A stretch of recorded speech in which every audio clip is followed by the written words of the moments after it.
Thank you.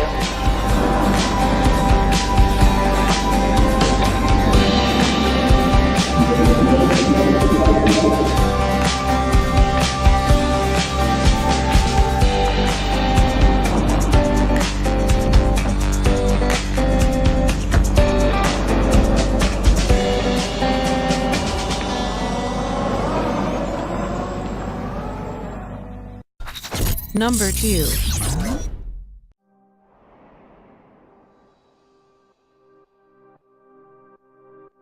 Volvo Cars user interface Sensus is ready to take the center stage in the groundbreaking Drive Me project that will put 100 self-driving Volvos on public roads around Gothenburg in 2017.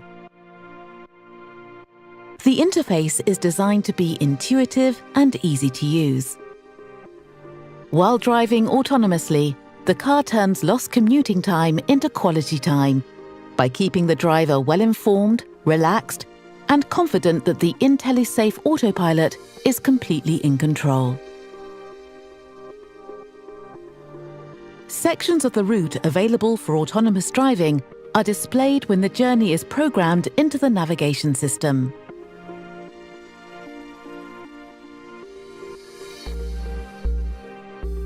When entering the road approved for autonomous driving, the car signals that the autopilot is available.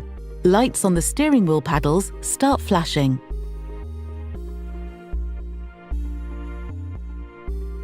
Once the two green bars in the center meet, the paddle lights shift to green and the autopilot confirms that the driving and the supervision is delegated to the car.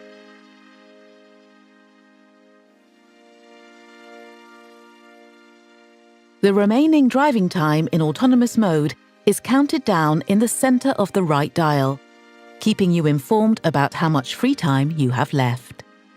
Functions not available during active driving are now available to use. The autopilot monitors a complete 360-degree view of the surroundings and tells the driver about what's happening in the traffic environment, such as a smooth overtaking of a slower vehicle. When autonomous driving is no longer available, the driver is requested to take back the control and continue the journey. A countdown is displayed. If the driver, for any reason, doesn't use the paddles to regain control, the car will bring itself to a safe stop.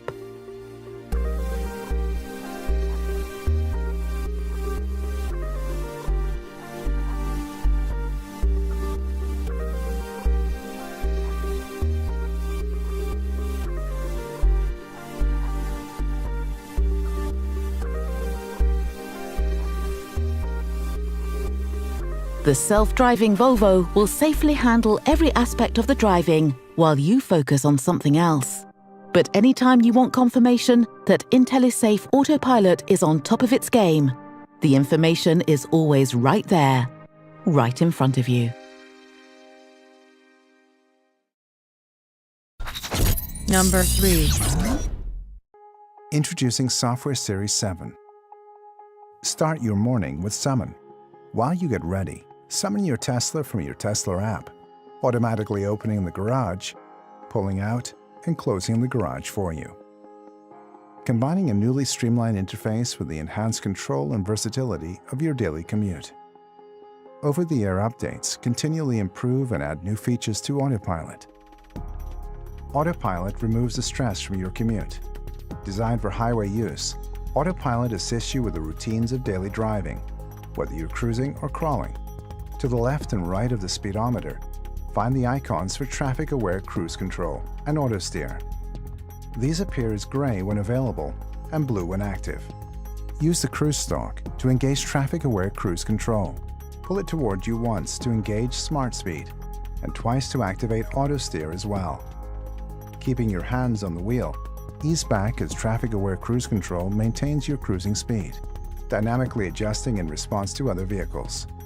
Auto steer will keep to the curve of the road, sensing both the lane boundaries and the surrounding traffic. If you wish to change lanes, check for space and signal as usual. This triggers auto lane change, which will merge you safely into the desired lane. To disengage Autopilot, Push the button on the outside of the cruise stalk, push the stalk forward, or press the brake. Auto steer can be deactivated without affecting traffic-aware cruise control by turning the wheel a few degrees. Please remember that these features are meant only for highway use. Keep your hands on the wheel at all times and stay alert. Auto Park completes a suite of autopilot features.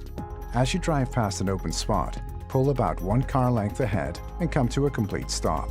Model S will scan the space and display a P on your instrument cluster.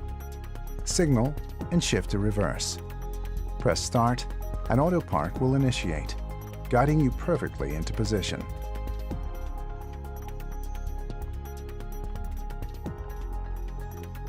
Autopilot changes the way you relate to your drive.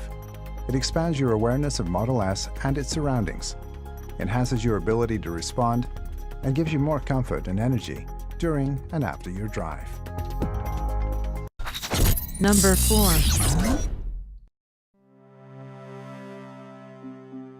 For a vehicle to drive itself, it needs to know where it is in the world, and it also needs to know what's around it. Based on these factors, it needs to be able to make smart and safe driving decisions in the real world. And once you get in the car, you start to get a real feel for the way the technology works and what it's like in real driving situations. So there are a few things that have to happen before the car can safely drive itself. First, it has to figure out its location in the world. So we use GPS, but GPS isn't always that accurate, which is why we rely on our other sensors like the laser, which picks up on details in the environment that help us identify our more precise location. So think of the sensors as the car's eyes and ears, but with eyes that can see far off into the distance and 360 degrees around the car. And the great thing about having all these sensors is that they can talk to each other and get cross-checked information about the environment. So while we take in a ton of information using our sensors, it's our software that really processes all of this and differentiates between objects. All these objects are visible on the laptop that the safety drivers use while testing the vehicles. Based on what the vehicle senses and processes, these objects will be represented by different colored boxes. Cyclists will be red, pedestrians yellow, and the vehicles will appear as either green or pink. These boxes demonstrate the processing that takes place within the software. And think about the complexity here. People look different, cars have different shapes and sizes, yet despite these nuances, the software needs to classify these objects appropriately based on factors like their shape, movement pattern, or location. For example, if there's a cyclist in the bike lane, the vehicle understands that this is a cyclist, not another object like a car or a pedestrian, so the cyclist appears as a red box on the safety driver's laptop. And the software can also detect the cyclist's hand signal and yield to them appropriately. When our engineers think about where the car should drive and how, safety is always the top priority. So the vehicle takes into account many things like how close it is to other objects or matching speed with traffic or anticipating other cars cutting in. For example, as a passenger, it can feel a little uncomfortable passing by a large vehicle on the road. Our engineers have taught the software to detect the large vehicles, and the laptop shows them as larger boxes on the screen. As our vehicle passes by a large truck, it will actually keep to the farther side of the lane and give ourselves a little bit more space. We've also taught the vehicle to recognize and navigate through construction zones. The vehicle sensors can spot the orange signs and cones early to alert the car of any lane blockage ahead, and then we can change lanes safely. Another thing that's really important is for the vehicle to drive in a naturalistic way, because when it's natural and the car abides by social norms on the road, it's also safer.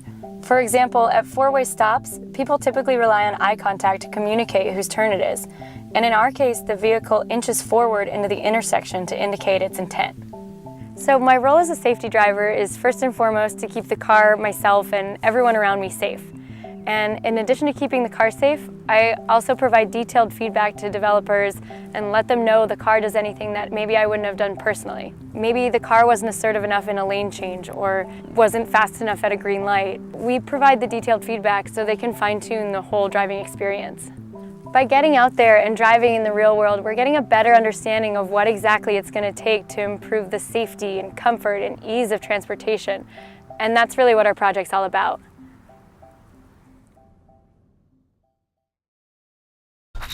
Number 5.